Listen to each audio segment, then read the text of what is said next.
বৃদ্ধা মাকে আমি 12টা বছর দাওয়াত দিয়েছি। কত বছর বলা? 12 বছর। আমার বোরা মারে আমি দাওয়াত দিয়েছি। 12 বছর আমার মায়ের জন্য আমি চোখের পানি ফেলেছি। জেলখানায় বন্দী অবস্থায় আমার মায়ের জন্য আমি কেঁদেছি। আমার চোখের পানি আপনাদের সকলের দোয়া আল্লাহ কবুল করেছেন। আপনারা শুনলে খুশি হবেন, আমার সেই বোরা মা এখনো বেঁচে আছে। আমার হাতে হাত রেখে আমার মা কালেমা পড়ে মুসলমান হয়ে গিয়েছে। বলেন আলহামদুলিল্লাহ। আপনারা খুশি না বেজা? আল্লাহ আমার কত দয়া করছে। আমার চয়ন কুমার দাস থেকে মুসলমান বানায়া আশিক বিল্লাহ নোমানি বানাইছে। আল্লাহ আমার হিন্দু থেকে মুসলমান বানায়া আপনাদের মাহফিলে বসাইছে। আমার মাও কালেমা পড়েছে। আরো সুসংবাদ আছে, আপনারা শুনছিলেন না?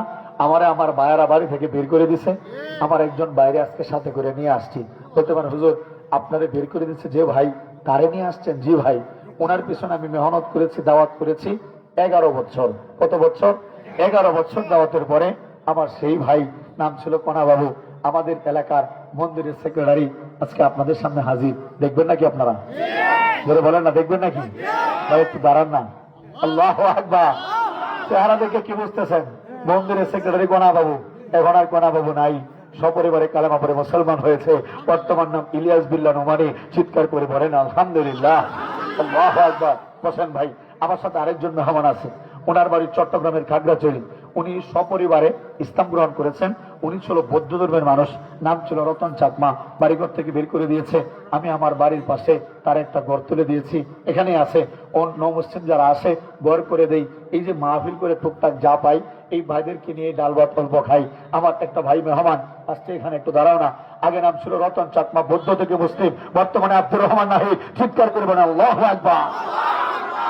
আপনারা খুশি না বেজা? ধরে বলেন না খুশি না বেজা? আমার আরেক বড় ভাই বাড়িতে আছে, উনি হলো আমাদের এলাকার মন্দিরের সভাপতি কানন বাবু।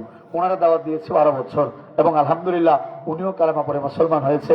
যদি আল্লাহ সুযোগ পায় তো একদিন আনবো ইনশাআল্লাহ। ওনার বর্তমান নাম হলো সুলতান বিল্লাহ নোমানি। আল্লাহু আকবার। আমি আশিক বিল্লাহ নোমানি, আমার বড় ভাই ইলিয়াস বিল্লাহ নোমানি, ওনার বড় সুলতান বিল্লাহ নোমানি। আমরা 4 ভাই।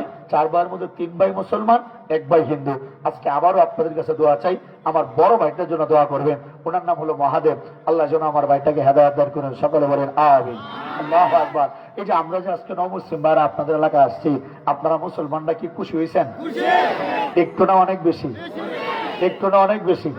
দাদা যদি আমরা বয়ান নাও করি, আমরা যে লোকগুলো আপনাদেরকে চেহারাটা দেখা হয়ে গেলাম, আমি তো মনে করি এটাই একটা আনন্দের সংবাদ। ঠিক কিনা? ঠিক কিনা? আল্লাহু আকবার। দাদা এই যে আমরা আসছি, দলে দলে মানুষজন ইসলাম গ্রহণ করতেছে, যাদের ভিতরে বিন্দু মাত্র ঈমান আছে, মুসলমান যারা, এরা কিন্তু খুশি। এরা কি খুশি? খুশি। কিন্তু দাদারা খুশি না, দিদিরা খুশি না, মাসিমারা খুশি না, ঠাম্মারা খুশি না, নরেন্দ্র মোদীর গোষ্ঠী খুশি না। কথা বলেন ঠিক কিনা? তবে তাদের মন খারাপের পেছনে আরেকটা গোপন কারণ আছে। বলতে পারেন কি কারণ? বলবো নাকি আপনাদের? গলা একটু পরিষ্কার করে লো, একটু কাশের ছিল আপনাদের এই যে একটা গোপন সংবাদ দেবো তাদেরকে। বাগান এদের মন খারাপের পেছনে একটা গোপন কারণ হলো এই, গত অক্টোবর মাসের 2 তারিখে হিন্দুদের 5 জন ভগবান মারা গেছে। কয়জন ভগবান? আপনারা কি ঘুমায় বসছেন না তাজা আছেন? একটু জানা দেওয়ার দরকার না সংবাদটা? শরীরটা কি ঠান্ডা লাগতেছে? একটু গরম করার দরকার আছে না নাই? তাহলে চলেন একটু মিছিল করে লাগি। ভগবান মারা গেছে কয়জন? জোরে বলেন কয়জন? আর জোরে তালে তালে তাল মিলাইয়া জোরসে বলো ঘুম ভাঙাইয়া কয়জন? আর জোরে মারা গেছে ভগবান। আর জোরে কয়জন? কয়জন? আর জোরে অনেক মুরব্বীরা হাসতেছে যে ঘটনাটা কি, আজকে কি শুরু করলো বাবা না? হ্যাঁ, ভগবান মারা গেছে 5 জন? জীবাদান আমি কখনো মিথ্যা কথা বলি না। বলতে পারেন হুজুর এই 5 জন কে কে? একটু মনে করে দিই আপনাদেরকে। কি সমস্যা ভাই?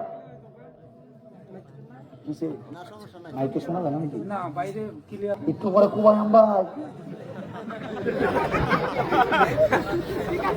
একটু উঠে তোলো, একটু উঠে তোলো, যা আছে ক্লিয়ার করো, লাগবো আজকে